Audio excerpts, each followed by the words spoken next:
Good morning, everyone, and welcome to the Virginia SBDC's third Google to Great webinar. This webinar series is designed to give you an overview of how to actually use the powerful tools that Google has created and some practical tips from a small business perspective. Each webinar focuses on one Google product. If you missed our first two webinars, you can find recorded versions of them on the Virginia SBDC website under online training. All of our Google to Great webinars are presented by Ray Sidney-Smith, a self-proclaimed Googleologist and president of W3 Consulting, a digital business strategy firm that provides training on how to use various web-based technologies to small businesses. If you have any questions during the presentation, please type those into the question field and Ray will do his best to answer them. Without further ado, here's Ray Sidney-Smith. Thank you, Tracy, and thank you to the Virginia SBDC Network for hosting these and having me. So today we're going to be talking about finding your customers, competitors, and your company using Google Search. This is a really powerful tool that I think everyone in business should really understand on a very core level. So we're gonna dive right in. I'm going to give you just a little bit of brief overview of what Google Search is and how it came to be and why it exists in the format that it does, because I think a lot of people have some confusion as to why we see different views when we're looking at Google. And then I'll take you through some examples of how the Google Search works. I'll take you through operators and those types of things. And then I'll show you some cool stuff, some really fun, interesting, advanced type searches. And then we'll close up with some questions. So I'm going to talk about Twitter for a moment. If you happen to be on Twitter, you can go ahead and send me questions and so forth after the webinar. Well, during the webinar, I will get them afterward, and I'll be happy to go and answer those. You just send them at W3 Consulting, hashtag those Google to Great.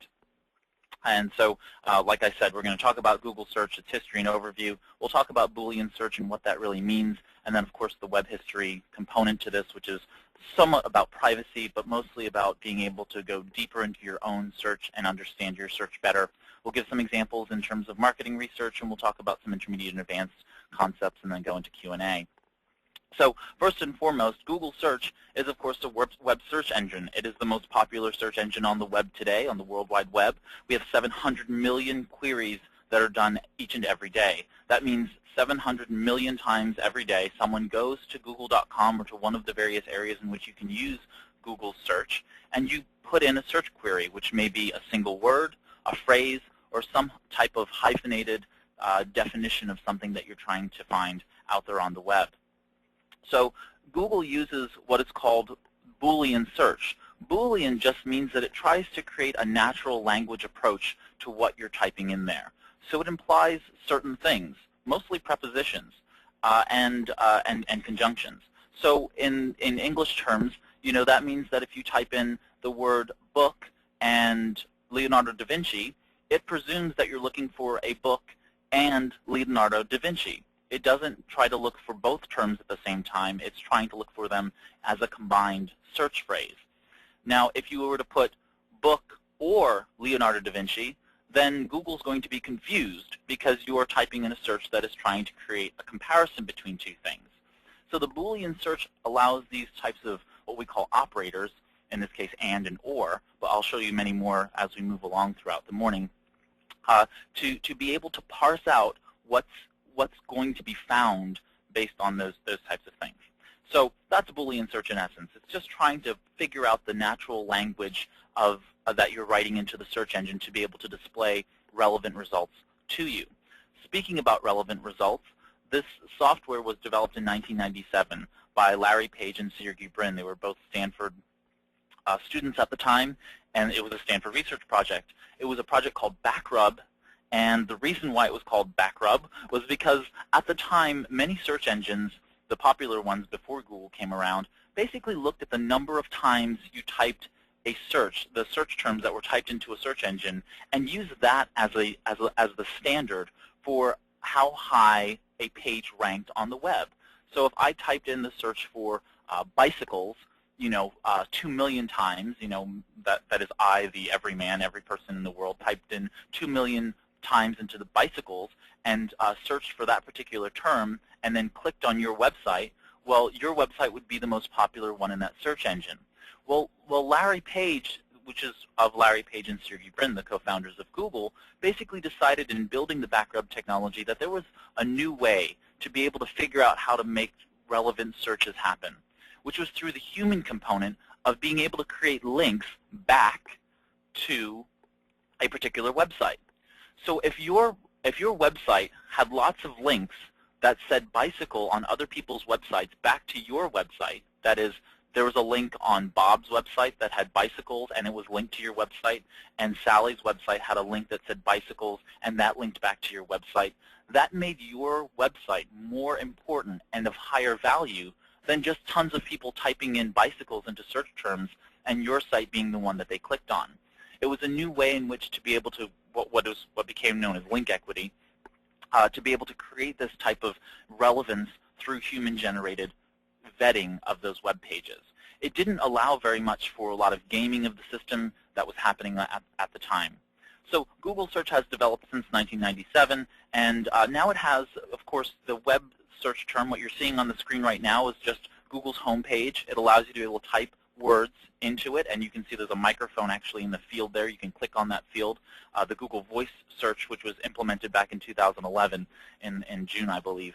And what it allows you to do is to be able to speak words into the Google search engine, and it will, of course, recognize the words that you're speaking, and then it will try and conduct that search. But the idea is that you put text into the system, and the system then tries to generate results back for you in different ways. And the way in which it does it is by giving you text-based pages. It can give you images and so on and so forth. And what a lot of people don't realize is there's about 22 special features that Google actually allows you to be able to do in addition to the search engine. That can be calculators, stock quotes, being able to determine weather forecasting, all sorts of really great stuff, earthquake data, and I'll show you some of those as we move along as well. But if you really get the idea behind what the Google search field does, is that it's attempting to create a more relevant world for you. It's trying to understand intent and then display relevant results. Now, Google just yesterday and the day before announced, announced that it has now introduced a new tool called the Knowledge Graph, and this is a semantic search feature. And I won't be able to talk about it today just because it's too new, and some people will see it and some people won't see it.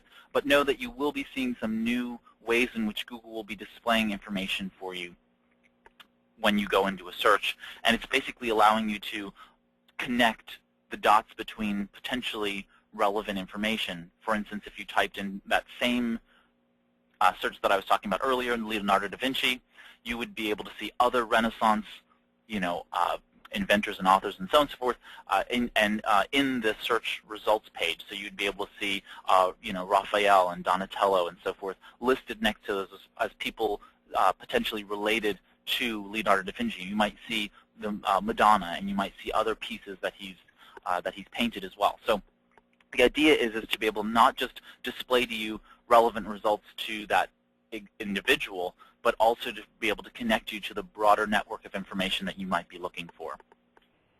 So first and foremost, you can access Google, of course, by going to google.com. You'll come to this page where you'll see a search field. You can go ahead and click on the Google search button, or just click enter after typing in a search keyword term or keyword phrase, or you can click on the button called I'm Feeling Lucky. Now, the I'm Feeling Lucky button decides on what is the #1 result that comes up in the search page and takes you directly to that page. So if I typed in bicycles, whatever came up as the #1 search result for that page, it would take me directly to that website. But that's not the only place in which you can, of course, do a Google search. On Google, you can, of course, do a Google search in your web browser, but as well it's available on your mobile device. This happens to be a screenshot of an iOS web browser, but this is the mobile Google search engine interface. And here what it allows you to do is to be able to type a search in there and get back relevant results. But across the bottom of this bar, it actually allows you to be able to scroll through various categories of businesses. And if you click on one of them, it will automatically geolocate you and give you results back for restaurants. If you're looking for a cafe or a coffee shop, it will be able to display that as well. And so it's really important for you as a business to understand being connected to Google Places, because Google Places is a component within the Google Search that's very natively tied in here on top of the Google Maps software, which we'll talk about in a future webinar. But I just wanted to let you know that the Google mobile search is actually a very powerful and a burgeoning field. So make sure that your websites are becoming more and more compliant to the mobile aspect of things as well. But that's not where Google stops. Google has created something called the Google Custom Search Engine tool. And that Google Custom Search Engine tool allows you as a website publisher, your business has a website, you're going to publish a website, you can go ahead and index your own page using Google technology and allow people to go ahead and search your own website using that Google Custom Search tool. So not only are people doing searches on the web, they're doing it on the mobile web, and they're doing it on websites. So here you're looking at the W3 Consulting website, and the red circled item is a search field. What I've done is I've just put in a little bit of code that Google has given me, and it allows you to go to the website and literally type in a search query that's using the Google search technology. So I think a lot of people misunderstand that you're going to learn how to use these operators with me this morning in the time we have. But now if you see a website that actually uses the Google Custom Search Engine tool or other types of Google technology, you can use the same types of operators to speed up your searches to find more relevant results as you're moving through things. So don't forget that those same tools that you're learning here are available on other websites all over the web. So anywhere that there's a Google search field, there is the ability to use these types of tools within that system. So if you come across a blogger, a Blogspot account, where there's a blogger blog, or whether that's a Google Docs account or anywhere else like that, some of these operators naturally work in those types of areas as well. So here goes the anatomy of a Google search page. So say I go and I type in the word office supplies, or the keyword phrase office supplies. I'm looking for office supplies, and Google naturally understands that when I type in office supplies, I'm looking to purchase office supplies, or I'm looking for an office supply store. And so what it does is it provides me with this array of information in front of me. And I just wanted to show you what these particular parts are, because I think a lot of people get confused when they're looking at it. So first and foremost, they display this page, and it has about 3 or 4 different component parts to it. The top is, of course, where the search field is, and I can modify my search at any time. So right up here at the top, I have office supplies, and I can go ahead and modify that search and just hit the search button, which is in blue right now, or I can just hit enter to be able to modify that. But for the most part, Google makes its money from advertising, and you can see the red squares indicate where the advertising is on the page. Now, for office supplies, since it's very well understood by Google that I'm looking to purchase office supplies, it displays a lot of ads. So you can see that the ads take up a dominant part of the search engine results page.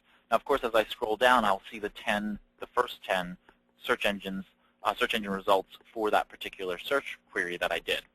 So Google displays the ads right there. And so when you're looking at the Google search engine results page, understand that those are ads. It's a little bit light on your screen, but you can see that there's actually a peach or a sort of a beige background coloring to it, and it says these are ads related to office supplies right there at the top. So it's not trying to surreptitiously display you ads. It's telling you that they're advertising. Next is, of course, the search engine results that are organic results, as we call them. That area falls below the first top ads if there are ads related to it. Sometimes there aren't ads related to a particular search engine results, and so nothing will display. But the most relevant ads will display, and then the most relevant results will display below them. Organic results typically have the most clicks of comparative to advertising clicks. So, in general, Google is not trying to take a dominant number of clicks away from organic results. They are trying to capture those people who are looking for the companies and services that are advertising above them. So right below the advertisements that's in the center of the column, you can see all of the search engine results going down in the organic search. But more powerful than that is that you can go ahead and use the filters that appear on the left-hand side of the screen. Now, the filters have been modified over time, but these are really, really powerful tools, because what they do is they allow the search screen to filter to different types of areas. So a couple of things that you won't see on here. You won't see a button to filter for different types of documents. Google goes ahead and indexes PDFs, Word documents, Excel spreadsheets, Flash documents, plain text files, and all sorts of other types of files. And what they do is they convert those files, except for plain text and Word documents, plain text documents and SWF files or Flash files. They go ahead and cache those versions in XHTML, which is a type of web language, so that when you go ahead and click on them, they'll actually open in your browser if you don't have a native file system, native software that can open it.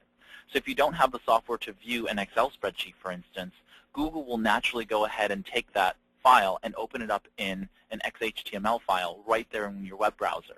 So you don't even need Excel in order to see an Excel spreadsheet when you click on something in Google. So this is very powerful because the filters themselves go ahead and dig deeper into different types of different types of indexed information, but the file types themselves are separated within those particular areas, those particular categories. So on the left-hand side of that screen there, that's in the red square, you can see that it starts off with everything, where Google tries to mash up various types of tools. If there were videos associated or pictures associated that were really important to that person, if I, for instance, typed in Leonardo da Vinci, I'm presuming that Google would display back to me a search that would display Leonardo da Vinci's picture. And it would have potentially some other information. Maybe there was a picture of the Madonna painting and some other items. And below that, it would then show me some text-based results. If I then clicked on images, it would only show me images, and we're going to do a whole webinar just on Google Images because the photo components to Google are so wide and varied. So they're a powerful tool, but we can't fit that all into one webinar. So the other item is Google Maps, and you can see we go down to videos, which takes us over to the YouTube database, and we have over here the Google News and shopping, and then we have the button at the bottom that's more, and more is the most important part of what I'm going to be talking about for the next minute. So more drops down, and I'll show you when we get to the live Google search page, but when you click on more, it takes you down and shows you and displays for you another 6 or 7 different filters, including blogs, discussions, which shows you email lists and discussion boards. It shows you all sorts of other really cool stuff. So I really recommend that you go ahead and make sure that you look at the more when you're doing these types of searches, because more will allow you to filter and also access different types of information like books and so on and so forth that you might not otherwise be able to see when you display the everything filter. So let's move over. I'm going to just take us over to the Google search page, and we're going to go ahead and do some Google searching. Now, one of the things that you have to understand is that there is non-indexable data on the web, and this is what's called the invisible web or the deep web that Google cannot get access to.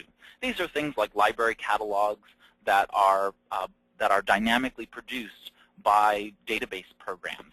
That means there's a website out there with a software program behind it that doesn't have that information just posted. Based on someone's interaction with the site, it then posts the right information. But because it's dynamically producing information, Google doesn't have the ability to index it and be confident in that information being accurate. That could also be the case with official legislative documents from governments, phone books that constantly change, and other types of dynamically produced content. So Google doesn't have everything, but Google does try to index as much as possible. And that's where new projects will come about based on Google's understanding of things going on the web. So I want to talk about the Google operators for a little while because I think that this is really important for people to understand, and I thought why not do it in the process of showing some market research. So for example, let's talk about finding your customers. Well, first and foremost, your customers are talking about you in some way, shape, or form, and you might be able to see them on Google, you might not be able to see them on Google. But for the most part, we know that people are talking about, businesses and brands on the web. So let's just type in Microsoft because they're an easy brand to pick on. So we have Microsoft, and if we type in Microsoft, we now notice that right here on the left-hand side panel, Google has given us our filters. And if we click on more, you can see that it displays the next couple of items, and you can see down the list. Google has indexed a shopping item, which basically is indexing a catalog of products all across the web that give product information. So if you have this various coding, or you've uploaded a catalog index to Google, Google now knows how to produce those files to the search engine results page, so that you can see pricing information and stock and location of those things right there for you when you type a search in. Blogs, and so on and so forth. So here I want to find out what people are talking about in discussion boards, and so I'm going to go down to discussions for Microsoft. And so here we can see that there is a couple of different pages. There's a community forum. They're on dynamics.com for Microsoft, and we can sort of see what people are doing about, Microsoft Dynamics. So what we want to do is we want to go ahead and search for brands, in this case your brand or your competitor's brand, in order to see what they're talking about. And so you can very quickly and easily figure out what's happening in that particular conversation string by either clicking on the link or going ahead and see this little double arrow, what we call a chevron. The chevron will actually give you this pop-up display that gives you sort of a snapshot of the page that it's trying to find. So here you see on the right-hand side the display of that particular page, and we might want to go ahead and click on the link now because the page is not displaying in a size that I can actually read, and I might want to go ahead and interact. But from a brand perspective, from a business perspective, this gives you a lot of power in terms of finding out about your customers, about your competitors, and about your company, finding out what they're saying about you. So if you wanted to go ahead and find out what's happening, go ahead and type in almost any company, and you're going to find under discussions, some kind of forum or forums that are talking about you in that regard. Of course, there's blogs, and there might be blogs that are talking about you. There may be all sorts of places where people might be talking about you, and they're in each of these various filters. So understand that just because you clicked on everything doesn't mean you're going to get everything. What you're going to get is sort of a mashup, a summary of what Google displays. But in order to see the core, deep information about your company, you really need to go into these sub-filters and do those types of searches. So, for instance, I typed in Apple here just to do a quick search for discussions going on about Apple. And what I really want to do is, understand about the concept of the Red Delicious apple. I actually don't want to know about Apple, the company. And what Google does is that as you type into the search engine, it displays for you what's called instant search, which is a fairly new product it's a feature that is added to the Google search. So you can see I typed a space after Apple, and it's now dropped down to Apple Tablet, Apple Trailers, Apple Store, Apple Federal Credit Union. None of those are searches that I'm looking for, but if I was looking for any one of them, I would literally be able to either down arrow or be able to just take my mouse and hover over any of them and click on them, and it will take me to the search. But in this case, I don't want Apple Computer, so what I do is I type in a minus sign or a dash, and what it does is it takes Apple Computer out of that particular search criteria. Now looking at this, it's still showing me a lot about Apple the company. I still don't want Apple the company. I want Apple the Red Delicious apple. And so I go ahead and I put a plus sign and I type in Red Delicious. And now what Google will do is it's going to start to display for me more types of information based on that keyword phrase that I've just typed in. Now I noticed that I typed in a plus sign, or you'll notice that I typed in a plus sign. I know I typed in a plus sign, but I typed in plus sign and then delicious after that. And what I've realized is that, oh, I should put quotes around Red Delicious so that the plus sign knows that Red Delicious is one term. Okay? So as you can see here, the minus sign means that I don't want a particular word to show up in my results. A plus sign means that I want a particular term to show up in my results. And quote signs means that I want a specific keyword phrase to show up exactly as it's written in that particular search. So those are the primary tools that you want to use when doing searches, is using the minus sign, the plus sign, and the quotes to be able to determine particular things. So if you were typing in the bug, okay, you might be beetle. You might be looking for the bug, the insect, or you might be looking for the Volkswagen Beetle. Well, you can go ahead and type in beetle and then type in plus bug or minus VW, and you would probably go ahead and give yourself a better search result. So you want to go ahead and think about the ways in which you're searching using the Google search field to be able to do those things. So if I'm trying to type in the term recycle, for instance, just as another example, I'm going to type in recycle, and then I'm going to type in the word steel or iron. And now what it's going to do is it's going to display results that basically allow me to go ahead and look up for recycled steel, recycling steel or recycling iron. What it does is it allows me to be able to look up two particular items, and notice that my search result really is based on the fact that I've used a verb. So typically when you're using or, you're using a verb. You want to do something to some things, okay? So to two things or three things or whatever it might be. So when you're thinking about your searches, if you're thinking about particular competitors that you want to do some research on, you want to actually see comparison of a product or what their service actually does, whether that's catering, X brand or X brand or X brand, right? You would type in catering, Panera, or Cozy or X other brand, and what it will do is it will display the relevant search engine results for those three particular brands for you, and it will reduce your time in market research.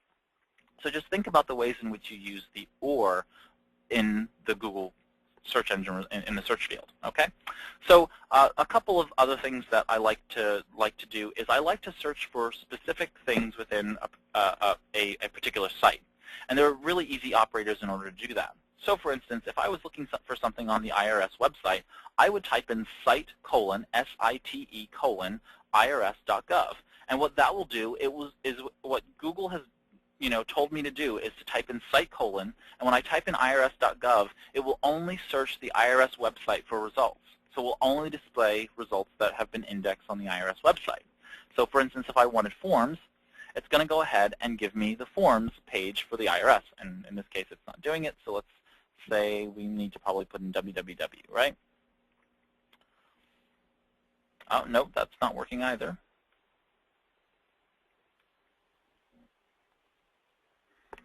Let's try another example. Let's go to entrepreneur.com, and let's type in legal issues.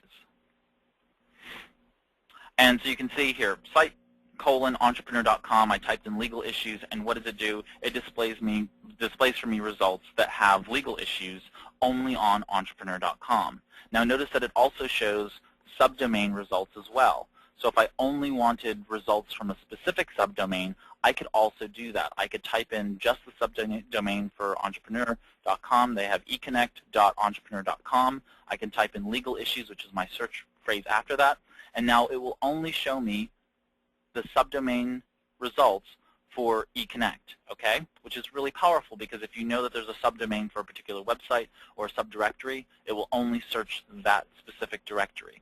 So if you're looking for information in a very, very large site and you're trying to narrow it down, say a particular competitor or an industry group's website has many, many different sort of avenues that you can go to in a particular page, you can go ahead and limit that search to just that particular site's subdomain or just to a specific site so that you can find the relevant information. Ray, Yes.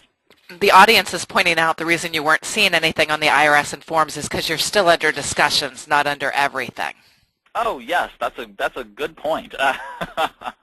So yes, I'm sure that the IRS website would come up now, and it will help me continue my particular example. So there we go. All right. So thank you for that. See, everybody's helping me. So we can see here that we have site : IRS.gov. We looked at the forms. And now what we can also do is limit that particular search to a file type. So for instance, if I was looking for information that was a specific file type, I could also type in a operator called file type : and if I typed in file type : and then just typed in PDF, for instance, it will go ahead and only display results of forms that are PDFs on the IRS website. So you can see here that you can start to limit the search to very, very specific types of files within a specific website when you're looking for those types of things. So if I was looking for, in this case, the IRS form W9, I could go ahead and type in site:irs.gov, file type :PDF, W9, and you can see that it will now display for me all of the versions, the various revision versions over the years of the form W9 displayed on the IRS website. So this can be very, very helpful in order to be able to do that. Another thing that many small businesses want to do is to find out who's linking to you so that you can go ahead and figure out why they're linking to you, whether they're important to you. Many times it's your customer advocates or your brand advocates, those people that find you to be really important that are linking to you, and you want to find out who those people are. Well, many times we don't have a way of going out and figuring that out. There's no index of all those things in the analog world, but there is on Google. What we do is we type in link : and then you type in your website, and you figure out who links to you from there. So in this particular case, we'll go ahead and type in let's see, let me think of irs.gov, and we go ahead and type in link : irs.gov, and we can go ahead and see the various websites that are linking to the IRS website. So if this were your small business website, you would be able to see all of the people who are linking to you and potentially go ahead and communicate with them. So this can be a very powerful tool in figuring out who's linked to you and going ahead and making contact with them or reaching out to them and figuring out what's going on there. So the link : figuring out who's linked to you is really, really powerful and a very, very powerful tool within Google. Another one of the really fun operators that I like to use is the one called related. So many times you'll have a web tool, and that web tool is potentially free or is a low-cost tool, and one day it goes away and it just disappears. The particular tech company or the startup has gone away, and you need to find a tool that's like it. So in that case, you can type in the operator related and : and then you can go ahead and type in that particular tool. So in this case, I'm going to type in the tool TweetDeck, which is the Twitter-owned Twitter tool, and I can go ahead and type in related : TweetDeck, and what Google now does is displays for me a series of options that gives me tools that are related to TweetDeck, that are like TweetDeck. And so here we can see that this Twirl is a social software client, TwitPic, and some other types of softwares. And so if you want to find related websites to a particular website or a particular tool, you can go ahead and do that. So for yourself, you could go ahead and type in your own company domain, and you could go ahead and find out your company's related sites. So you can find your own competitors by just typing in related : and then your business domain name. Because what it does is it goes out and indexes your company name, it looks at what's out there, and it displays back for you related people to your business. Okay, so that could be very useful in being able to do that. So the other thing that I like to figure out is that once you've typed in a particular company or brand name, you sometimes have an issue with location. So you have a dentist in in Roanoke, Virginia, and that dentist in Roanoke, Virginia is not going to be a competitor with a dentist out in Boulder, Colorado. Well, you can go ahead and type in a location operator so that you can limit that down to that particular place. So if you are xyzdentist.com in Roanoke, Virginia, you could go ahead and type in location and type in Roanoke, Virginia, and what it will do is it will now limit that particular search, and this won't display any searches because obviously there's no XYZ dentist in Roanoke, Virginia, but you would have a related listing of dentists to your website, but it's limited to just the Roanoke, Virginia area. You can put in zip codes here. So you can put in, say, the Alexandria zip code. You can put in other types of zip codes, or you can put in countries. You can put in the UK. So you can find those types of related or non-related folks out there. What I like to do is that if I want to communicate with people who are in an area outside of my particular jurisdiction, marketing alliances for a customer or client, we would go ahead and put in a zip code that was Boulder, Colorado, or was someplace outside of our own area, so that we could talk to them and see what they were doing that was successful in their marketing efforts, and then replicate that in our particular area. So this is about trying to figure out different ways of manifesting searches so that you're getting relevant information to your search engine results page without getting mired in tons and tons of details. Okay? So those are just some of the basic operators that I think are really helpful for you. And the other types of specialized information that I wanted to show you is going to be just a couple of little items that I wanted to show you, and then we can go into question and answer. But I wanted to show you some sort of fun stuff and some other cool stuff. So once in a while, if you were writing and you didn't understand a particular word, you can use the define operator. Okay, the define operator just is the word define. You can also say type in what is or what are, and Google naturally knows that you're trying to define a word. So in this particular case, I'm going to try and define onomatopoeia. Okay, it's an English term, and I have no idea how to spell it. Every time I try to spell it, I get it wrong. So I start to type in the word as I phonetically know it, and lo and behold, Google in the instant search automatically picks up onomatopoeia, and it goes ahead and gives me the definition, not only directly within the search engine result. It literally displays the result. It will also speak the result to you. So it will go ahead and pronounce it for you. It will give you the definition, and it will give you various links to different websites that define it, and of course also display the various websites below it that you can go ahead and get the definitions and more information related to it. So it can be a very powerful tool in being able to do that. I could also ask it for synonyms. So if I wanted to go ahead and get a synonym to this, I can just replace define with synonym, and it will automatically go out there and try and find a synonym for onomatopoeia.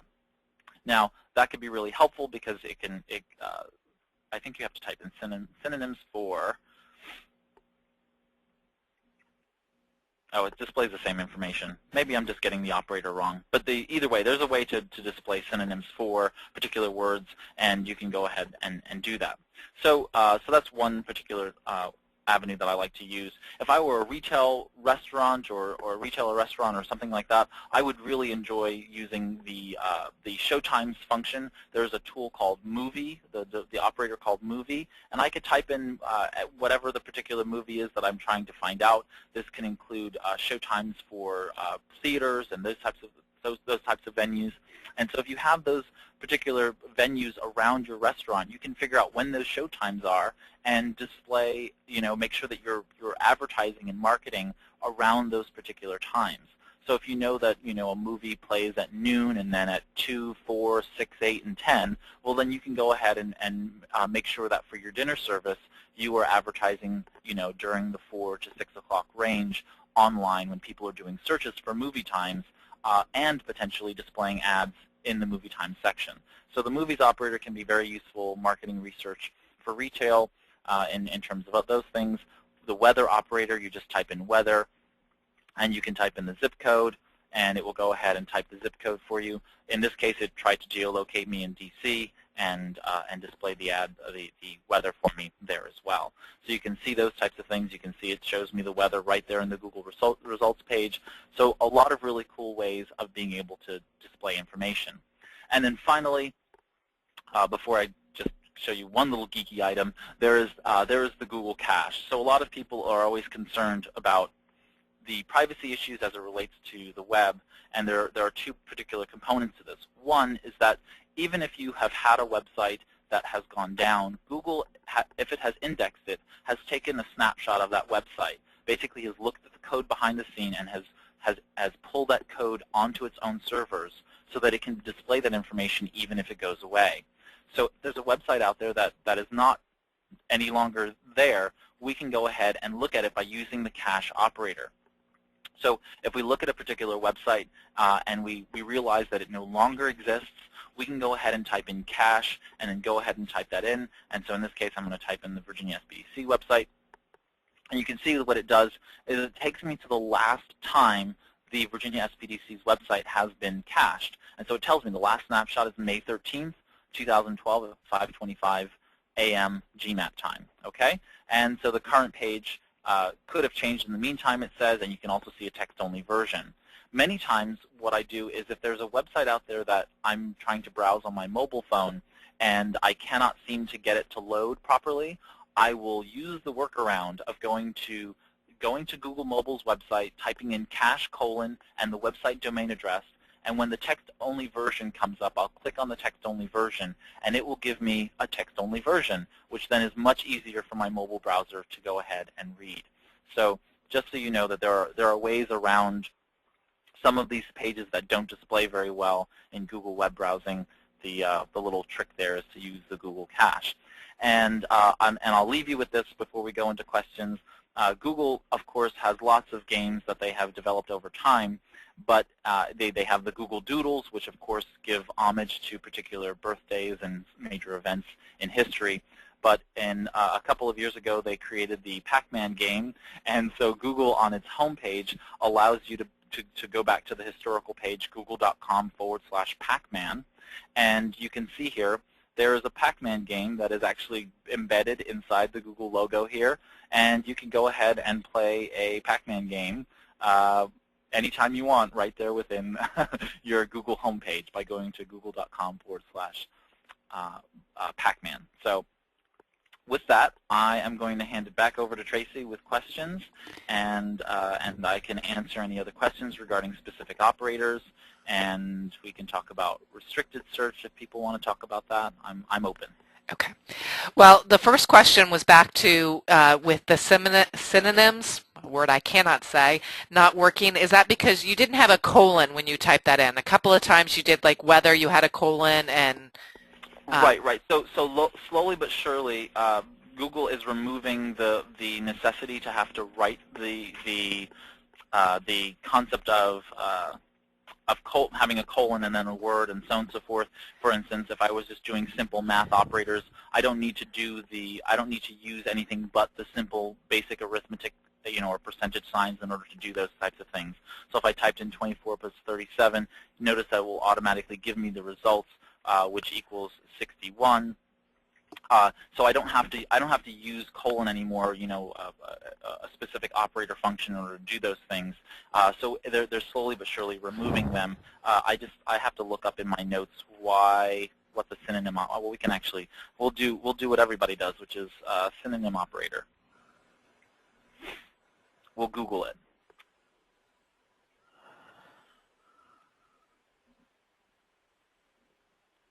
It says to find synonyms, you precede it with a tilde. So that is triggering some kind of memory, but I think this is, if we were trying to find a synonym for the word, what's a synonym for a particular word? Let's think. Yellow. That's the best I could come up with. So it should work now, is that it should display synonyms for the word by using the tilde.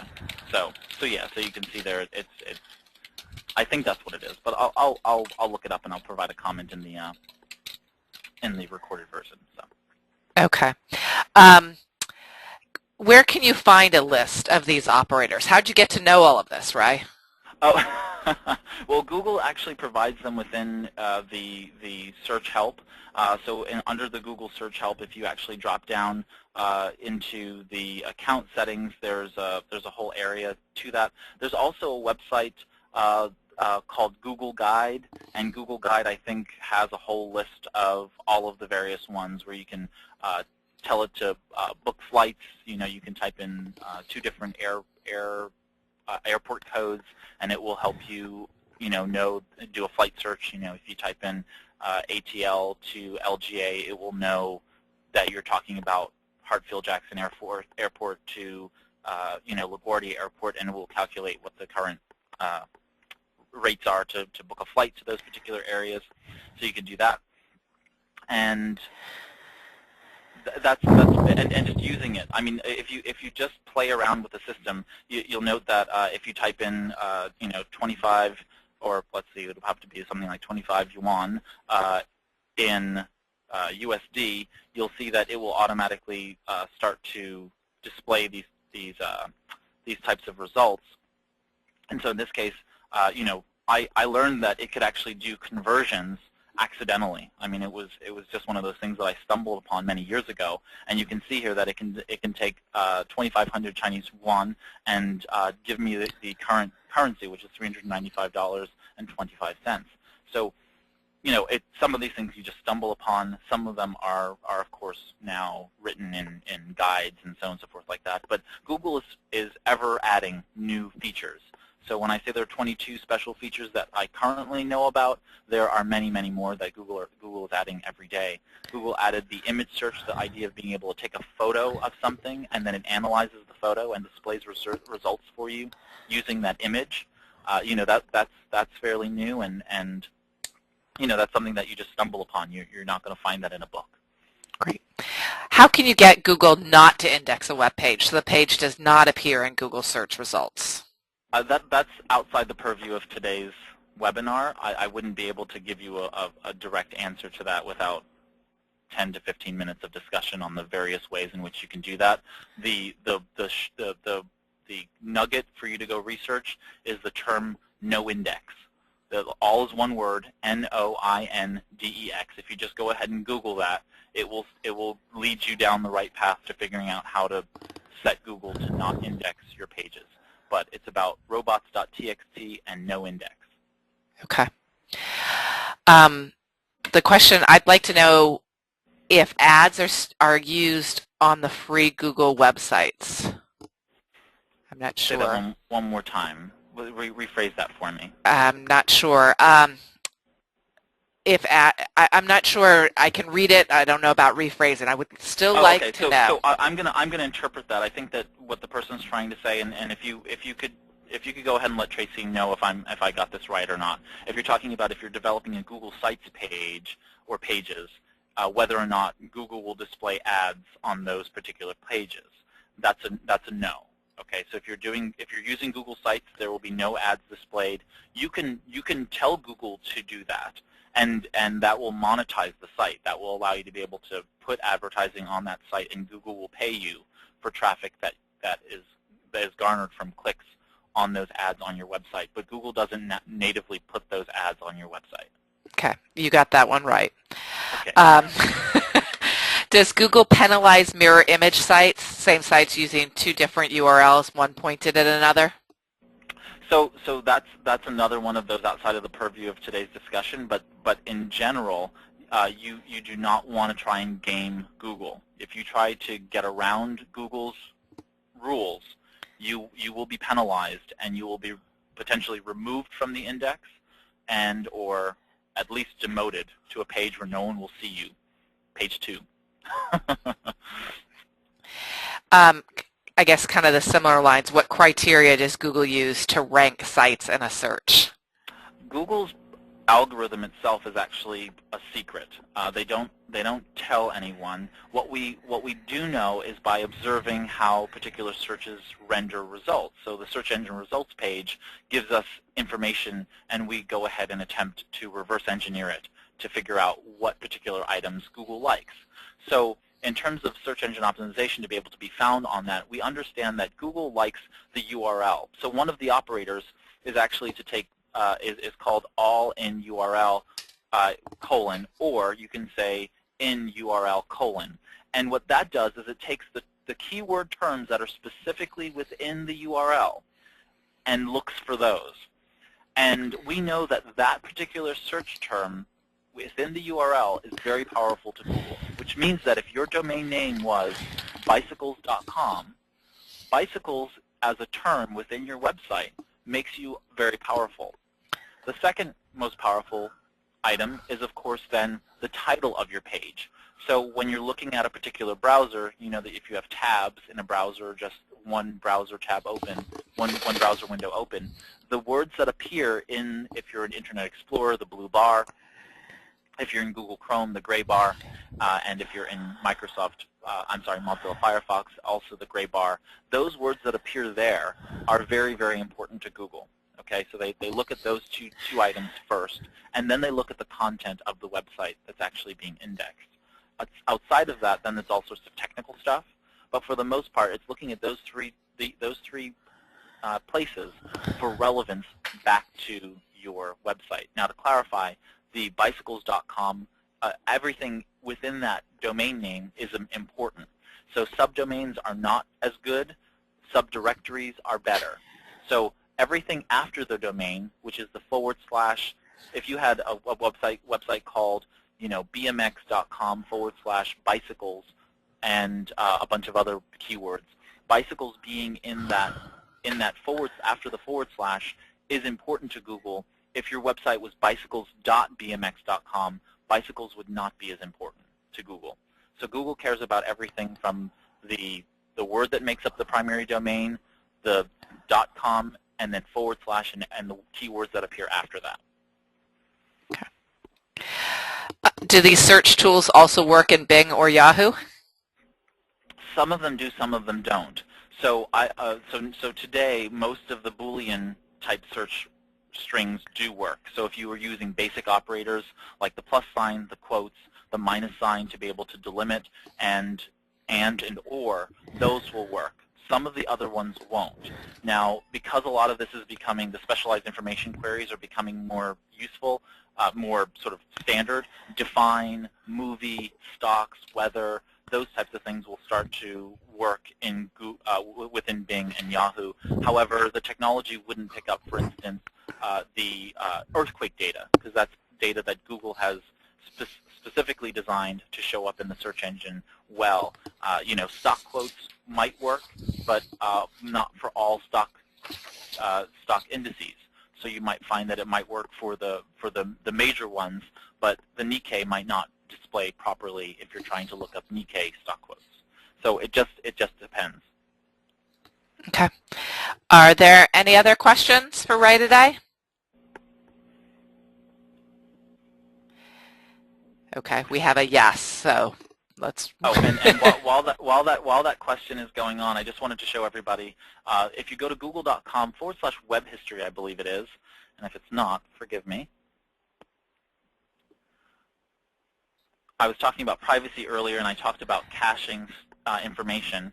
So here you have caching of your website. So the idea that your website really doesn't go away even if you take it down. What you have to do is replace information. But when you're trying to find information about what searches you've done in the past, if you just go to google.com/web history, and it'll take you to this page.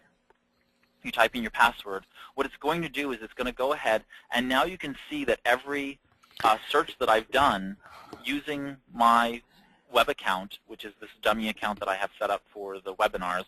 So please do not email this Gmail account. Please do not email this Gmail account. I will not get the message. But you can see here that all of the searches that I've done today are shown here and displayed. At any time, you can go ahead and select all of them and remove them from web history. You can also selectively remove searches, because what Google is doing is it's looking at all of these various searches and attempting to display better results for me. So, for example, I have my personal Gmail account, which I've been using since Gmail has existed. And because I've been using it for so long, it knows a lot of information about me, and sometimes the wrong information about me. And so I have to go in and tell Google to delete particular searches so that the more relevant searches come up to the top. New searches come up to the top, not the ones that I've already done. I know that information. I want to find new information. So sometimes it's actually Google attempting to help you, and in essence, it's limiting the information it's displaying to you. So if you can remove, or in this case pause, you can do all sorts of fun stuff within it. You can also go back and see the types of things that you've searched for. Many times for me, I will forget what I searched for, or forget what I found, and I want to find out what I clicked on. So in this case, I searched for 25 yuan in US dollars, but I didn't click on anything. If I happen to have clicked on a link, it would display that link that I clicked on as well, and that helps me go ahead and find my searches again. So this can be very helpful, again, in marketing research, because if you've done various types of marketing research and then you can't find something later, you can go back to your web history, log into google.com/web history, log into it, and bingo, you can find what you searched for. Okay. Can you go into in URL a bit further, please? Sure. So in this particular case, if you want to find out in URL, will give me the, this is, I'm looking for a particular word that appears in the URL bar of a particular site. So in this case, I want to find a term for, I'm going to look up bicycles, I'm looking for bicycles, and in this particular case, I'm looking for the brand BMX. And so if I type in bicycles and in UR BMX, you can see here that what shows up is a bicycle shop, okay? And the bicycle shop has in the URL BMX. You can see BMX appearing. Notice it's after the forward slashes because Google likes the words that appear after forward slashes. Okay, so it's basically showing the results that appear in the URL after that. I can also use the all in URL one, and that means that I want them to show me all of the words I'm typing into, all of the words that I type in after all in URL operators should show me all of those words in the URL. So BMX and a particular, I can type in bicycle as well, and it should display BMX and bicycle in the URL of that particular item. And in this case, there's not enough results for that, but I can actually take out bicycles and see if that doesn't help. Okay. But so you can see here, it shows, again, BMX and bicycle are appearing in the URL itself. So that's what it's doing. It's looking for those. And what you want to do is you actually want to look at your own site. So what I would do is I would go to my own website and I would type in site mybusiness.com, and I would look for all in URL or in URL, and I would look for those pages for the search terms that are important for people to find my business. So I know that Google will find me more likely if I type in URL and look for the keyword terms related to my own site. Likewise, I would do that for my competitors. I would go out there and look at my competitors' websites. I'd put in my competitor's website in the site mycompetitor.com. I would go in URL and I would type in the search keywords that are associated with my business and see which pages are displaying in the Google search engine for those particular keywords. That would give me some very rich information in terms of what to do in terms of business. Okay. I had a question. When I did a search for my website, it didn't come up. Why might that be? Oh, there's a million and one reasons. I don't know. If you could give a little bit more information, I'd be happy to be able to try and answer the question. The only thing that I can think of is that it's not indexed. That would be the primary problem, is that you haven't gone ahead and had Google index the site. But without knowing, there are so many reasons why your site might not show up. Okay. The couple of questions: if I have a new business, how do I best promote my website? I'm a new sausage company. How do I get customers using Google?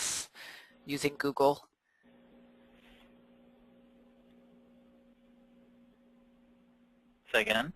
So a couple of the questions about how to best use Google to promote your website, how to get customers using Google, very generic questions.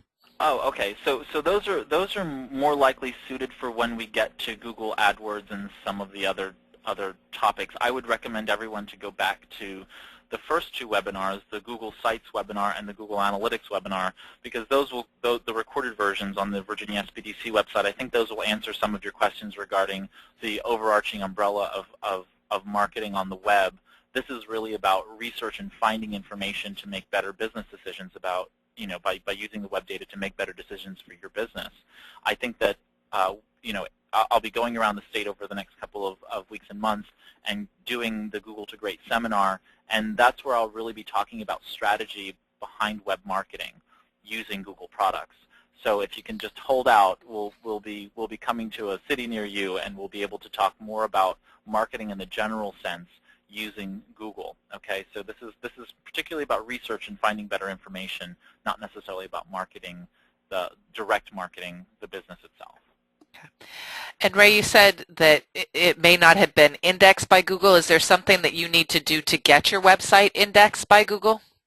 Yeah, so there's a natural process that Google does to look for new websites that need to be indexed, and there is the manual process that you can go ahead and go to google.com/add URL, ADD and actually tell Google that you exist. So if you're not being found, you can go ahead and go to google.com/add URL and put in the information, and Google will go ahead and look at it. Now, that doesn't necessarily mean Google's going to index you. That they have no obligation to index you. But the reality is that you can go ahead and do that manually. Of course, Google goes out there and looks for new web pages all the time, and when it gets around to it, it will go ahead and pull your site into the database once it's found you. But of course, it has to be relevant. So, if your website happens to be a generic name, or happens to be a website that doesn't have anything that it feels is relevant to a particular search term at a time, it will not go ahead and index it. So you really do have to create relevant information for an audience, and that audience has to be very, very specific in order for Google to want it. So this is, I know that everyone sort of thinks that Google indexes everything, but Google indexes things selectively so that it can give back relevant results. Okay.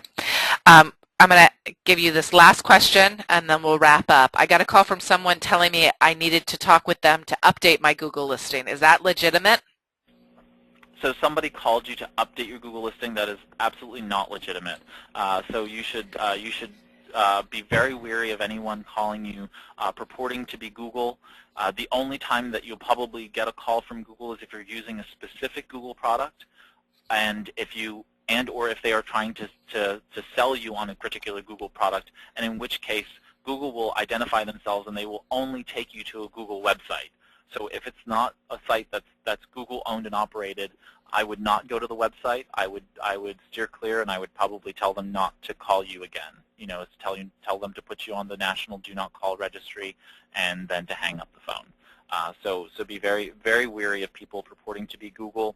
I know that many of my clients have been getting calls from Google Places. So Google's call center in India has been calling folks and asking them about their Google Places pages and certain data. I've gotten calls from Google about my Google Places page, and they just wanted to confirm information to make sure that these are legitimate Google Places pages. Again, they're not going to be asking you for information that isn't already on the Google Places page, and so don't divulge information, those types of things. So for your own privacy and security, just make sure that they're legitimate. Of course, asking them to direct you to a specific google.com page to show their legitimacy is always an indicator of whether or not they're a legitimate Google person. Okay, great. Thanks, Ray. Well, thanks everyone for participating today. A few housekeeping items. Today's webinar was recorded, and it'll be posted on the Virginia SBDC website under online training. Last webinar, I've gotten a couple of people asking about last session, and that'll be posted this afternoon. Tomorrow you'll be receiving a follow-up email on this webinar, and there's going to be an evaluation link in that email. Please help us continue to improve our training by taking the time to complete the evaluation. If you want to fill it out now, I put in the link in the chat field. If you're interested in expanding your digital presence, please contact your local SBDC to schedule one-on-one counseling sessions with Ray Sidney-Smith. See you on May 31st for our next webinar, Who Needs an IT Department When You've Got Google Apps for Business. Thanks again, everyone, for participating today.